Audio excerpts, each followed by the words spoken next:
Welcome all. We are going to start our third lesson, that is the earth and the and its living world.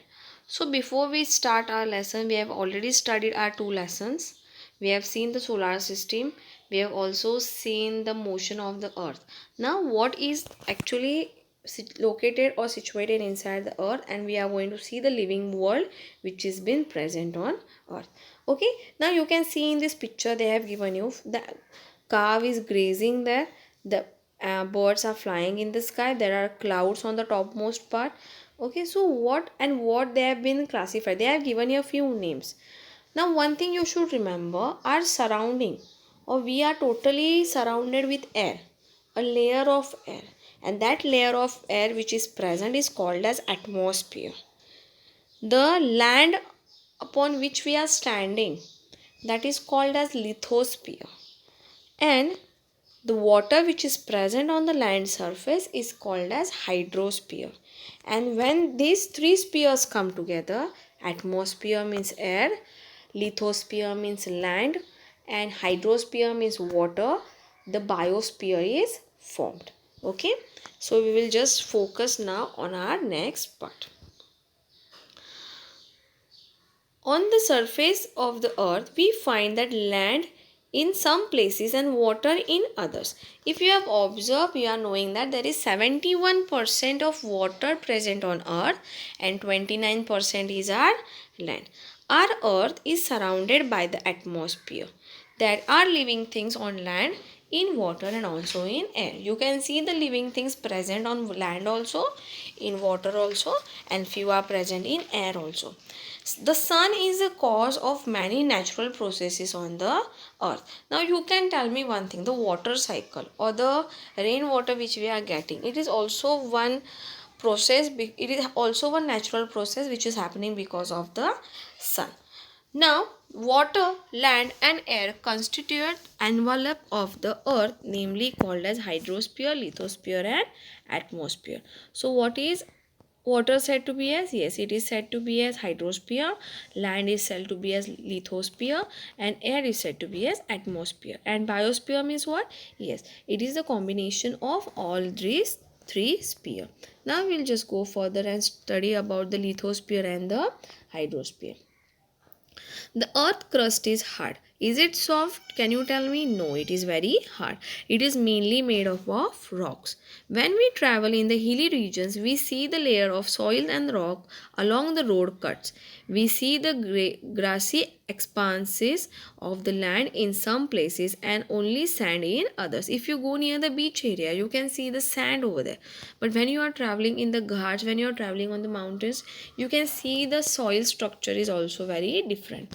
Now you can see in this circle they have given you land is 1 upon 3%, that is 1 upon 3 part.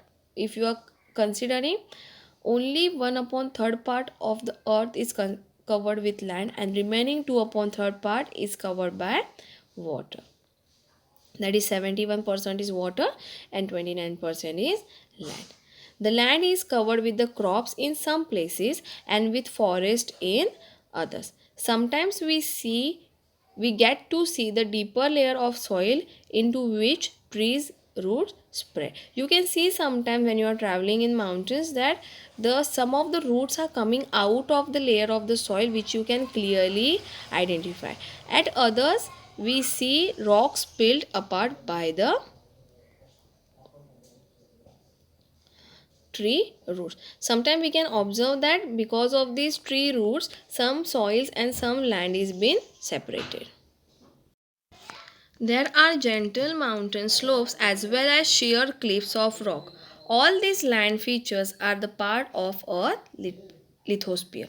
You can see these land surfaces which are, some are high, some are low, some of the roots are coming outside. So these all are part of the earth lithosphere, that is earth land surface.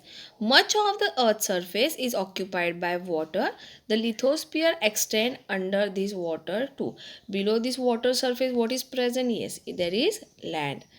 About a third of the surface of the earth consists of land. I have told you just now that 1/3 of our earth surface is covered by land. The vast continuous stretch of land is called as the continent. So continent means what? The vast spread out part of the land. If you see the vast, if you continuously spread out of land is called as the continent. So which are the 7 continents which are present? Yes, it is Asia, Europe, Africa, North America, South America, Antarctica and Australia. Which are the 7 continents? Asia, Europe, Africa, North America, South America, Antarctica and Australia. We are staying in which of the continent? Yes, we are staying in Asia. Which is the smallest one? Australia is the smallest and Asia is the largest. The land is not even in all places. Not even means what? It is not same in all places. There is variety, means like some are hilly, some are slopy, some are flat, etc. The unevenness gives different shape to the land in different places. They are called to be as landforms. So what are mean by landforms? The unevenness means because of this up and down we are getting different shapes of land, and that is why it is called to be as landforms. In this picture above you can see the landforms like plain, hill and mountain, etc. We will see over here in this picture. Yes, you can see this land is not same everywhere. Can you tell me the road or the particular land is flat? No, this is called as hillock, which is present in between. On top of it is the hill. The plain surface is called as plain over here. River is flowing aside. Valley means what? Which is present between two mountains is called as valley. These are the bigger mountains. Okay, the roads are passing by from that, they are called to be as pass. So land is not same everywhere. These are the islands which are present in between of where all water is surrounded by four sides and the small piece of land is been present.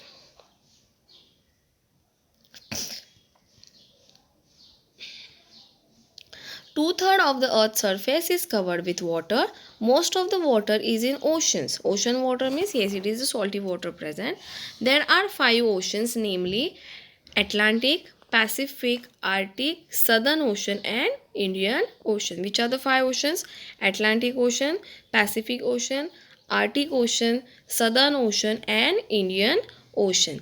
The land along the margins of an ocean is called as the coastal region. Now you can see in the figure that we are having sea around us or sea surrounded to our one of the parts. So that part or that area or our area is said to be as the coastal regions. So the land along the margins of the ocean is called as coastal region.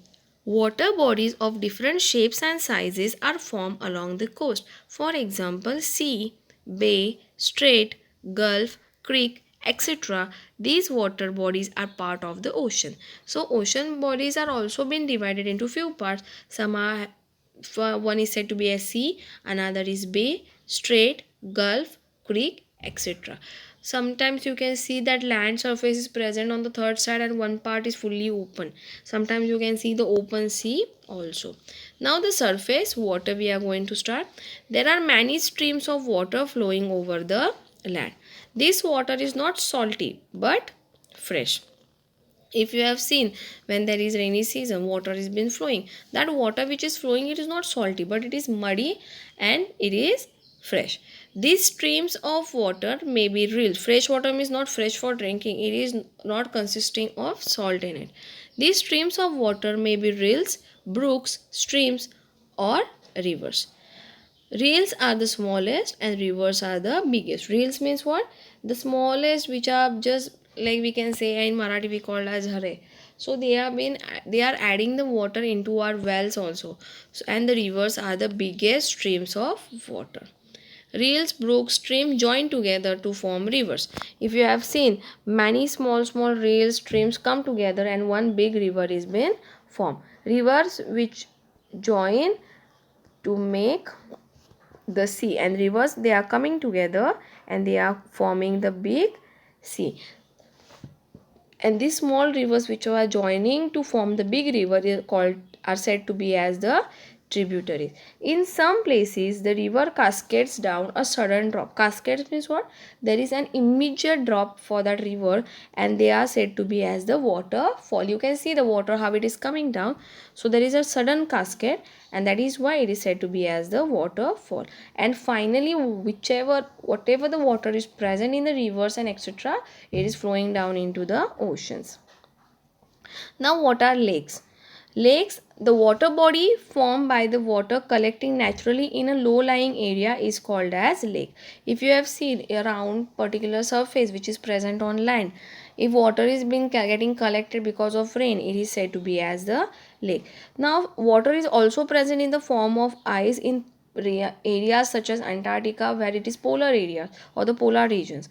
Water particles in the cloud freeze, and in the cold regions they come down in the form of snow. When layers of snow pile up on the ground, they form the ice. When such layers of this ice pile up in the low-lying area, they become enormous in size. Because of the snow falling again and again in the same place, they are becoming big in size, and this huge mass slips down a slope at a very low speed, and this is called as the glacier. If you have observed in the snowy area, sometimes the big snow, like a big floor is been coming down, you can observe it, and that is said to be as the glacier. So always remember, this part of the water or this part which has been formed, sometimes some of the ice cubes or ice is been floating on the water, and that is said to be as the icebergs. Now, what I mean by groundwater? Beside these water bodies on the earth's surface, there is lot of water which is stored underground. The water is which is getting percolated inside, it is been getting collected down, and that is called to be as groundwater. We reach it by the means by digging the wells and bore wells. When you are digging the bore wells, you are finding this water out. Many lakes and wells get water from the underground springs. The water or the ice that occupies the earth's surface, groundwater, and the water vapor in the atmosphere together forms Earth's hydrosphere. How is Earth's hydrosphere formed? Hydrosphere means water. Because of these rivers, these oceans, this groundwater, water vapor, etc., when they come together, our hydrosphere is been formed. Okay. So the next part is the atmosphere we are going to study in our next lesson.